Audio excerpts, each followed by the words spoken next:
Welcome to Buckeyes Tomorrow Morning for Thursday, July 11th. I'm your host, Tom Orr. The Akron game in 51 days, the game against Michigan in 142 days. We're going to be talking today about the toughest games on Ohio State's schedule. I'm going to give you a little hint. One of the two games we just talked about, Akron and Michigan, is going to appear on this list. The other one, respectfully, is not. I will leave it up to you to figure out which one is which. But we're going to be doing that today with our buddy Kevin Noon of BuckeyeHuddle.com. And Kevin, when you look at the top tier of Ohio State's games this year, there are some really, really significant national games on that list. And then you get past about five, and it's like, oh boy, there is not a lot there. So let's focus on those top five. It really feels like there are five games that are even conceivably losable for Ohio State. The toughest one, at least in my eyes, got to be October 12th at Oregon. That comes the week after what could be a very physical game against Iowa. And Oregon and Ohio State both obviously projected as top three-ish, four-ish teams in the country. To me, if Ohio State is going to lose one game this year, that is the most likely one where that could happen. Yeah, and the odds makers still are kind of going back and forth. I've seen Oregon as a favorite. I've seen Ohio State as a 1-point road favorite. It should just show the level of that game because Ohio State is a pretty significant favorite in lines that we've seen at this point. And these are still kind of considered on the future side of things. These are not, week of type of lines or anything like that. But you go cross country, play a top team, Autzen Stadium. No matter what EA Sports says, is one of the most difficult places to go and play at. The noise just sits on top of you. So, I'm really interested in that one. That one's far and away. That could be 2 versus 3 in the country. If things happen, if things happen, that could be 1 versus 2. It's kind of the game of the year at that point. But we know that when you play the game of the year in mid-October, there's always going to be another game coming up later in the year, and it may not involve either of those two teams that ends up taking that title. But the crazy thing to think about is, in this new era of the 12-team playoff, this could be Ohio State versus Oregon part 1 of 3. This could be the Star Wars trilogy, because the rest of it's not canon in my book. But this could be the first of 3 matchups, with the second coming in Indianapolis and the third happening somewhere in the playoffs. But I'm really looking forward to this one. Obviously, this is, this makes up for 2020, where we did not get the chance to go out there and see that. That would not have been a conference game. This is a conference game. Kind of weird to think about it being a conference game, but I'm ready for it. On October 12th, maybe the best day of the entire season when you look at the entire schedule. Yeah, that is a fantastic weekend, and we may do a whole show on the best weeks of this college football season at some point in the next few days or weeks. But yeah, that one, I just was pulling up the SP Plus rankings, the post-spring SP Plus rankings.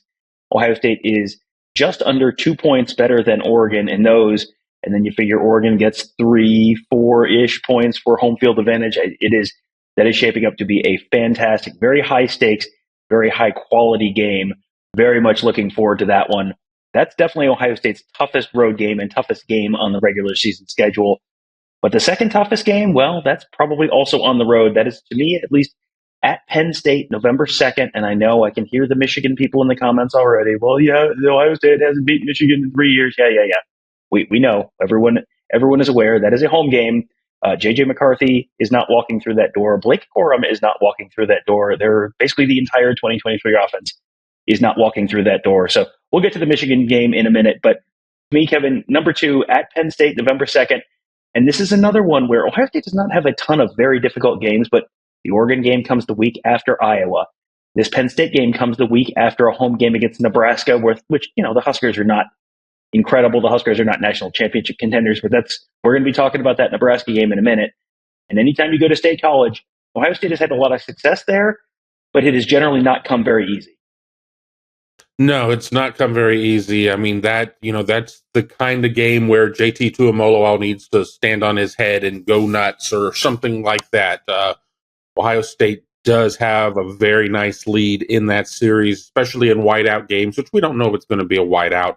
With who's going to carry the game? I mean, are we still talking about the World Series being on? Does that end up falling into a big noon type of game? But I mean, it still gets really, really loud there. And Ohio State getting into early November. That's around the time that the first CFP rankings come out. You have to wonder if they start buying into their own press clippings at that point and, stub their toe. On the other side, Drew Allar has not necessarily emerged into the quarterback that everybody in State College has hoped to see out of him. But, time will tell. Julian Fleming will be playing in that game, but he'll be wearing blue and white instead of scarlet and gray as what appears to be Penn State's number one receiver at this point after Keandre Lambert-Smith transferred out. You're still talking about a team that is strong in the running game with Katron Allen and Nick Singleton. But really the biggest thing for me is on the defensive side, Abdul Carter, their fantastic linebacker. I mean, that's going to be the guy that Ohio State's going to have to account for. On paper, I still see Ohio State being a 2-score favorite, but let's go back to 2018, and I thought that Ohio State team was significantly better, and things happened, and then Ohio State came out with the L. So you just don't know. Yeah, that was 2016, and that took a lot, and that is the only time Ohio State has lost to Penn State in State College since, 2011, I believe. And I can remember a number of Penn State games, though, that ended up very, very close where, Ohio State was probably the better team. I can even go back to 2003 where they survived a big scare. Penn State had a long field goal right at the gun, maybe a 55 or 60 yarder at the gun to win it. And Ohio State ended up winning something like 21-20. But you go through over the years and they needed the Ben Victor and KJ Hill touchdowns in 2018. And then 2020 was kind of a weird one because you didn't have the crowd. 2022, Ohio State was down in the fourth quarter, I believe, before you had a long touchdown run from Travion Henderson. And as you mentioned, the JT Tuimoloau plays. So yeah, that is never a really fun, easy place for Ohio State to play. They have had pretty good success ultimately, when the clock hits zero, but we will see whether that continues this year. A team that Ohio State has not had a ton of success against in the at least very recent past is Michigan. Surprise, surprise. It is the last game on the regular season schedule. November 30th, 142 days from now. I know Michigan is losing a lot of guys. They have basically almost an entirely new offense. Colston Loveland, the only returning starter on offense. But that defense should be pretty darn good. And you got to remember, it is so strange to say after Ohio State just basically owned that series for close to 2 decades. There are basically no Buckeyes who have played in a win over Michigan who are on the roster now. So that is just a remarkable turn in the series. And yes, it took a global pandemic and then a 3-year stretch for that to happen. But here we are, Michigan, Kevin, number 3 on that list. Will the NC2A serve a notice of allegations before that game? I mean, I'm putting a lot of months of runway up there. Obviously, there's, a lot floating up there in the ether, but once foot meets leather, nobody's really going to be thinking about that at that point. But, it is what it is. Ohio State's going to have to deal with a tremendous front for Michigan with their defensive tackles. I mean, obviously, Will Johnson is a incredible player. I've not, even the most staunch Ohio State fans out there have not been able to do anything really to denigrate the abilities of those types of players. But you have to wonder about the Michigan offense. I mean, Alex Orji is much more of a runner than a thrower. So what does that mean when your only starter is a tight end that you're supposed to throw it to in Colston Loveland, as you mentioned? We're going to see a reworked offensive line. We're going to see Donovan Edwards, really tote the rock a lot for them. He has certainly given Ohio State some fits, but but Ohio State were in situations of where it had to completely sell out, and it took one move for him to go for big touchdowns. So we're going to hear about that one a lot.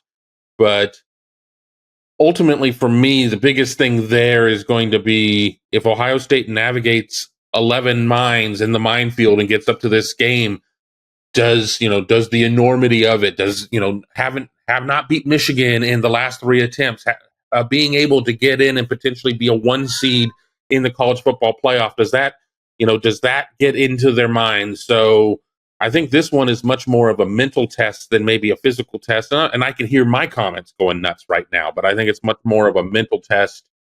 Ohio State really has to get that 900-pound gorilla off its back. And, on paper, Ohio State is a significant favorite in my book, but I lived through the Cooper years, so I know things happen.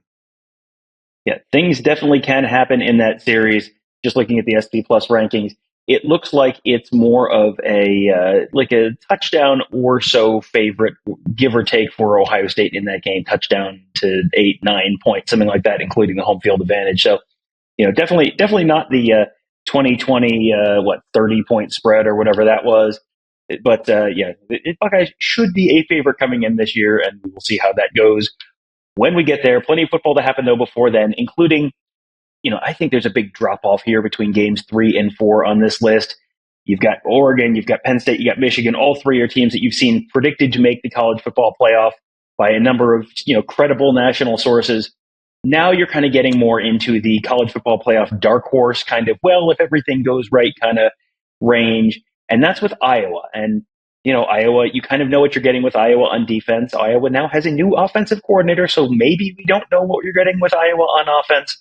This is one where Ohio State should just be able to out-talent them, but Iowa just has a way of just making things just kind of a little more difficult than they maybe need to be for opponents sometimes. I'd be a lot more concerned about this one if it were in Iowa City rather than Columbus. We know that Iowa is good for at least one crazy upset at home a year.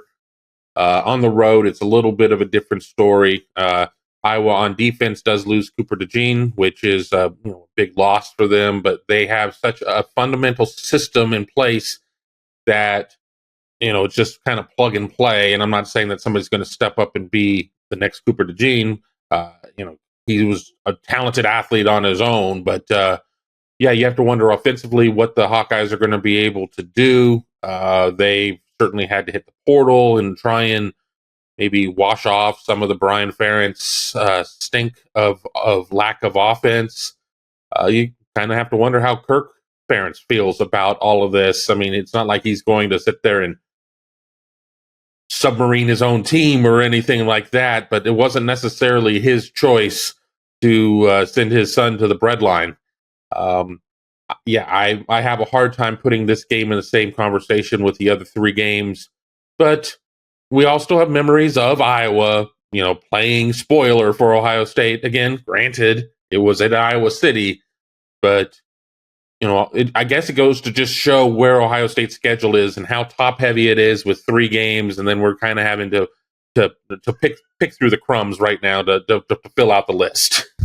Yeah, this feels like you might kind of have 3 tiers where you've got the top tier, and then you have tier number 2, which is Iowa. So that's the 4th most difficult game. And then we're probably taking another jump down out of the college football playoff dark horse level down to the, probably going to be much better than they have been recently, but that could mean anything from 8-4 to 10-2 kind of tier. And that's Nebraska. Buckeyes get them at home as well. So this is 3 of the 5 are at home, which is beneficial for Ohio State. This is October 26th. This is the week before Penn State, so maybe you got a little bit of a look ahead there.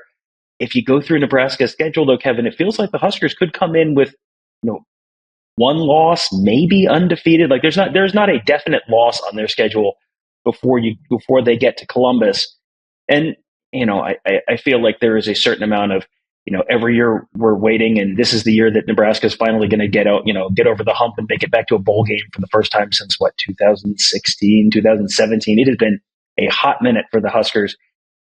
Is this a year that Nebraska could at least make things somewhat interesting in Columbus, or should this have really just been the 4 most difficult games on Ohio State's schedule?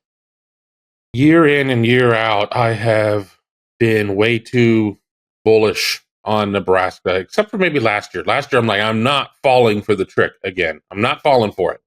This year, I'm not falling for it again, but you're absolutely right. Nebraska could come into Columbus undefeated, at worst, probably 1 loss.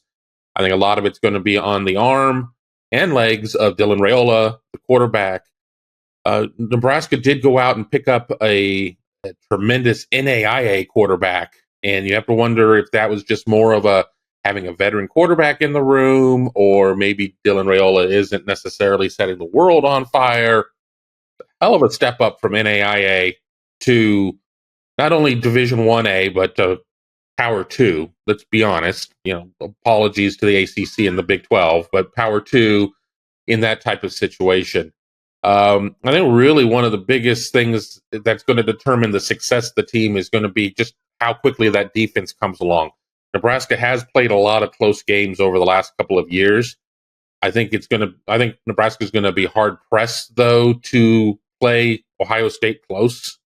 Then again, we said that at the end of the Scott Frost era, the year that they were losing games by 9 points or less, and I think they're going to be better offensively, but I don't know just how great they're going to be defensively. I think that one probably, as you said, falls into the third tier of games. And when people do try to defend Ohio State's schedule, it's going to be pretty thin. It's going to be like, well, look at the top 3 games on the list.